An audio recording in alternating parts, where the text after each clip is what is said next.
Good morning, everyone, and welcome back to another episode of the Driver's Apex. If you're new to the channel, my name is Thomas Donahue. So today, we're going to work on the E46 M3. I've had, I think, warped rotors on this car ever since I bought it. The lip on these rotors, and you're going to freak when you see it, are probably like 1/8 of an inch. Something extreme. It's ridiculous. So that's going to get taken care of today. It's on the UPS truck. It's out for delivery. Can't wait. Got Akibono pads because I'm sick to death of the dust. I think that's something I've talked about a lot in my channel, in these videos, is the amount of dust that the BMW pads produce is insane.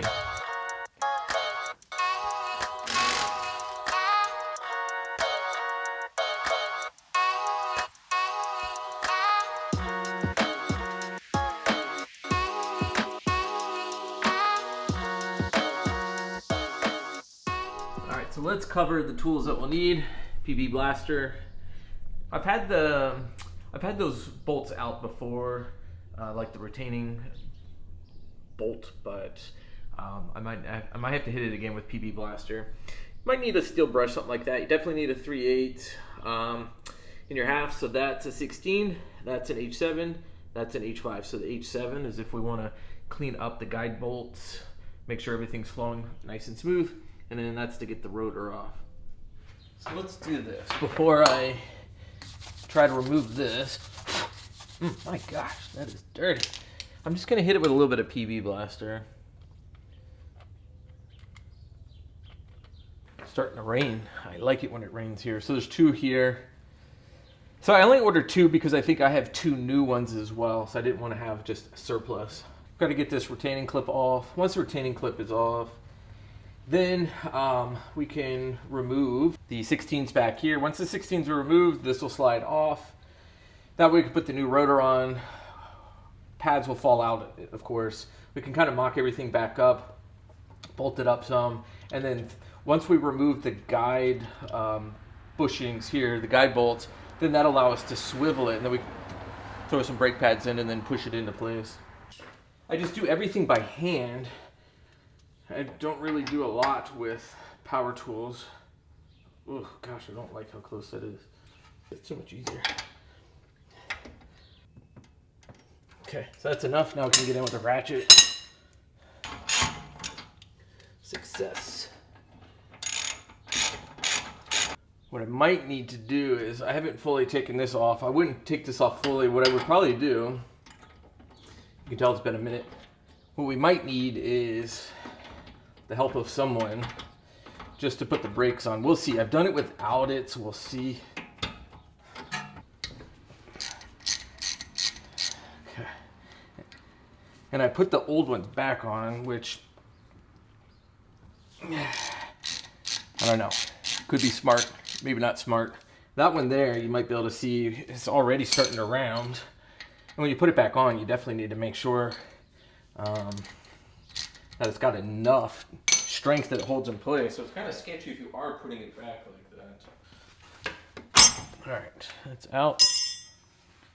All I'm doing here is popping these little caps off so I can get the those rods out. Pull it out with the drill.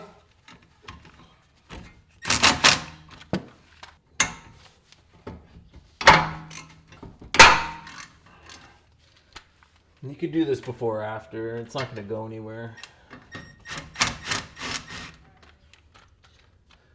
Yeah, they're dry. Oh, wow. Look at that. So what we'll do is we'll lightly scuff this, get any kind of the marring out, and then make sure they're nice and lubed. Come on, man. Come on.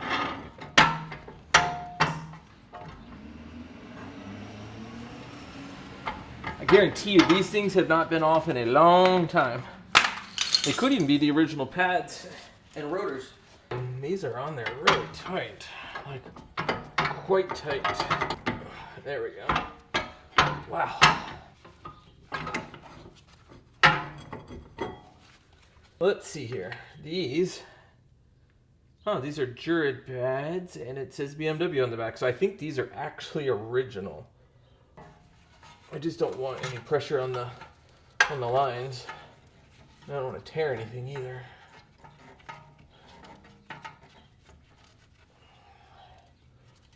Will that hold? Okay, that'll hold for now. But yeah, let's get this off now. This might need a little persuasion as well.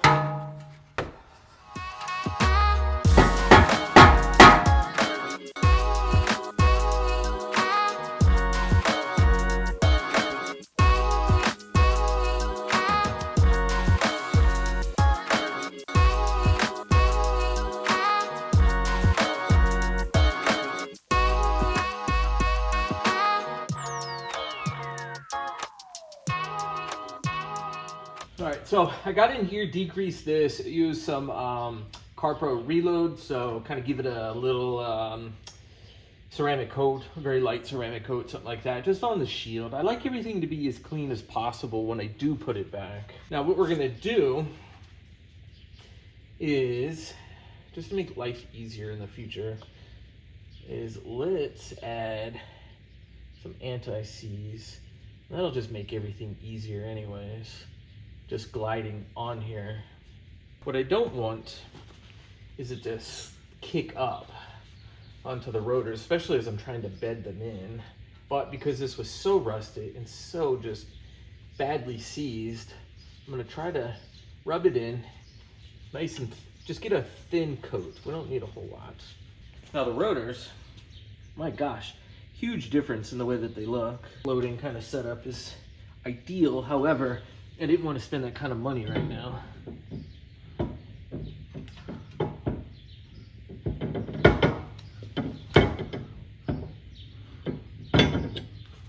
Okay. Yeah, would have been great if they were CSL rotors. It really wasn't safe driving on these horrible, horrible, horrible rotors. Now at least they're decent, so that's good.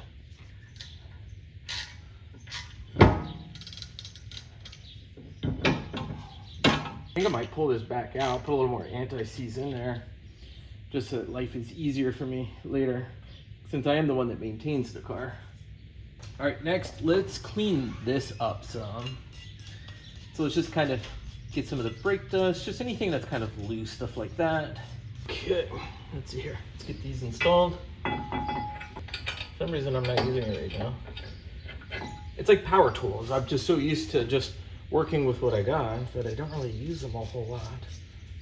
Anti-seize on there.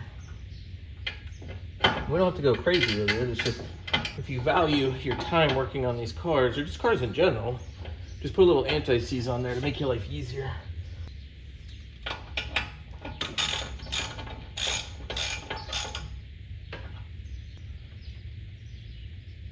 It's probably somewhere between like 60 and maybe 80 or something in that range. Okay, so those are on there for now. So that's good. Now, what I can do, oh my gosh. So this thing's a hot mess. Let's try to get in here and just, oh, wow. Wow. All right, so I've got brake caliper grease. We'll put some of this on the back of the pads. It'll help with like any kind of squealing, stuff like that.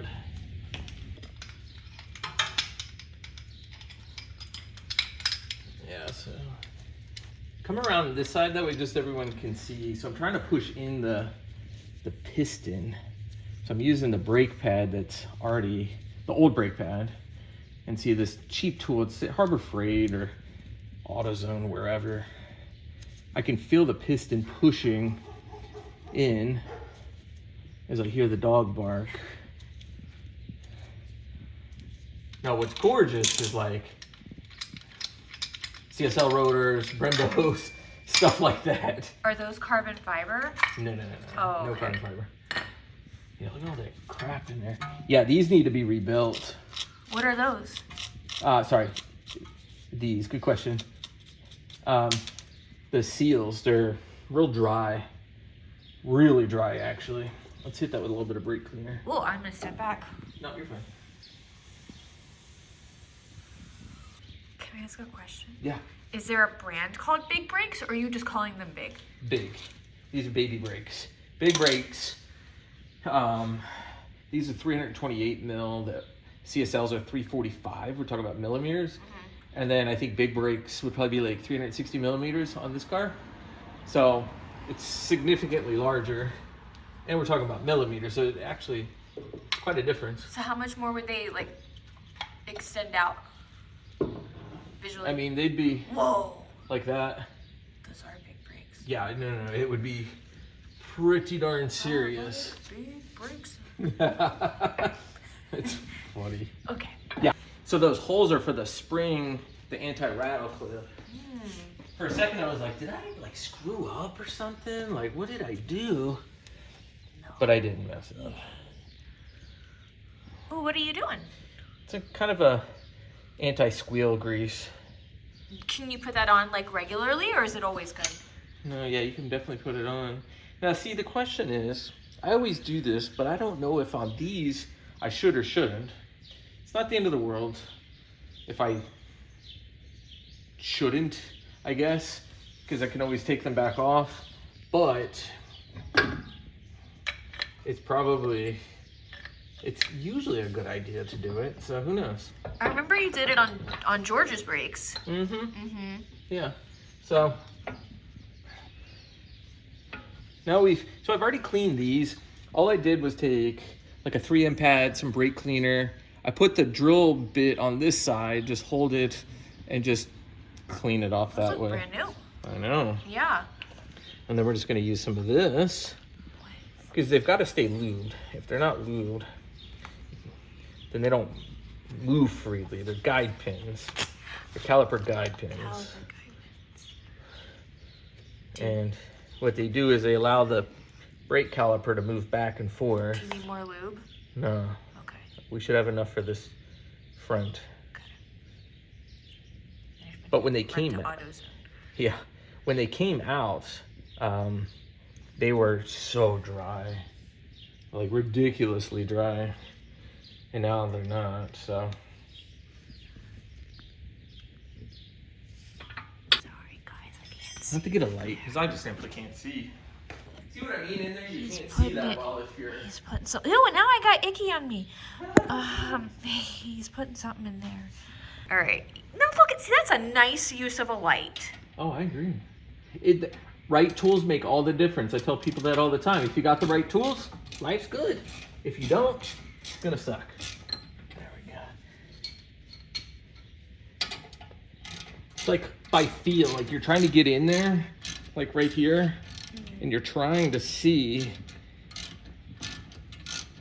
But it's kind of by feel. Once you feel it go, then you're like, okay, we're good. See now? So what we'll do is we'll lube this one up. Okay, let's put this back on. Just a rattle clip. All right, so that's in. Yeah, so it's just kind of push, pull, and then push in, stuff like that. Not too bad. So this is done. All we have to do is clean the rotor. This side's done. All I need to do is just torque down the caliper bolts. The caliper guide pins here, I don't know that you have to torque them. I just tighten them real tight. That's probably good. So let's go to the other side. I'll clean this up real quick. I'm not going to show how to do the other side, but we did miss pulling the rotor off on this side because, of course, my battery died. I assume the other side is frozen as well. It's not fun when they stick. Not fun at all. It actually really sucks. Well, I'm going to send smooth vibes for the other side. Yeah, I agree. And then before we're done with the car, because I'm going to get in here and just use... I can't remember what the Chemical Guys product is, but it's for like your inner fenders and stuff like that, just to make sure it looks nice and fresh. And then of course the car will get washed, and then we're gonna start prepping it for some Dr. Color Chip. Did you order that yet? I did. Yes. So like in here, it's not gonna hide like the scratches, but it'll help fill in a little bit. It's gonna make it so pretty. Yeah, I know. Is that stinky? It's all stinky. Is that brake cleaning stuff? Oh, I know what that is. Yeah. Back away from that.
rotor just came off pretty easy.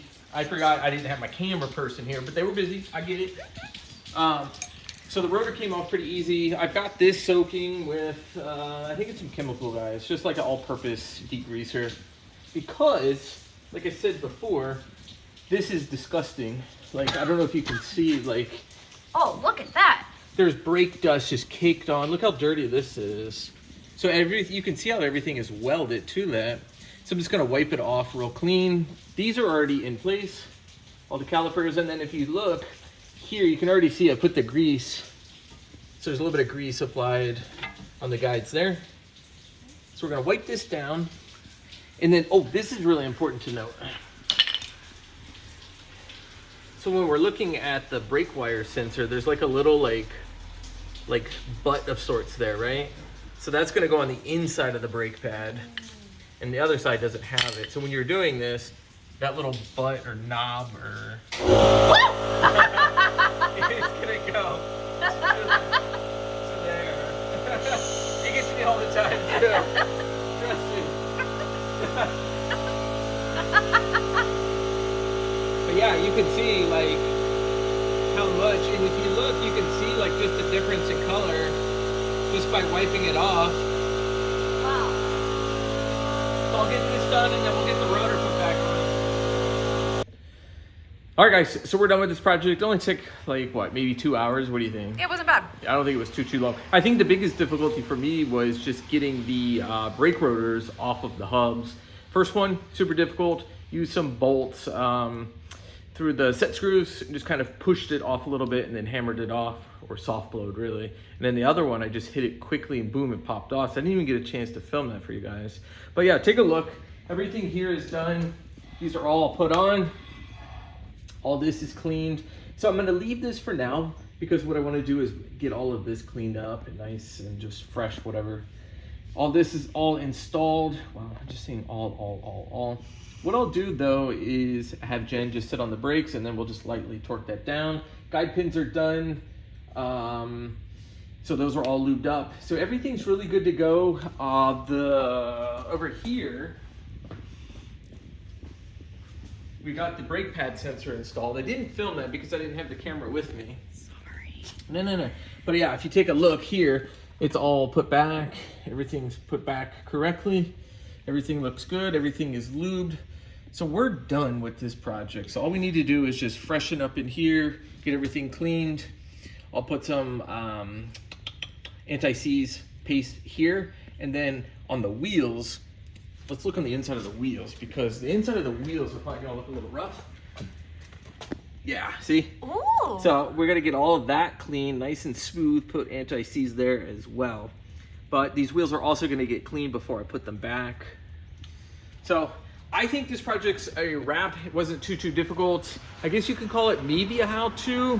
It's just more you guys following along, seeing what's up in this garage. But I hope you guys like this video. If you guys haven't subscribed already, hit that subscribe button. If you guys have any comments or any ideas, videos, stuff like that you want to see, just drop a comment and we'll talk about it. All right, guys, see you.